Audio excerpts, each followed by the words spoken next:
بسم الله الرحمن الرحيم. السلام عليكم ورحمة الله وبركاته. حبايبنا المشاهدين المتابعين، بعد تعب ربنا العالم والله ودعواتكم بصراحة الحمد لله نشكر ربنا.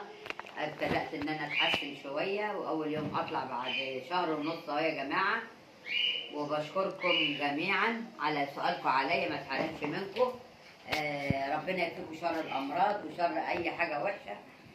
وبس انا لسه مستمره في العلاج، لان هاخد كمان 15 يوم بعدين اعمل تحاليل وربنا الشافي. وشكرا جزيلا على سؤالكم. ويعني انا مش عارفه اقول لكم ايه والله. يا ربنا يسترها معاكم ويكفيكم شر الامراض. وهنا الفطار النهارده اهو يا جماعه. جبنه قريش وبطاطس محمره، بيض مسلوق والسلطات. ومش عارفه اقول لكم ايه، عاجزه عن ان انا اتكلم، اللسان عاجز.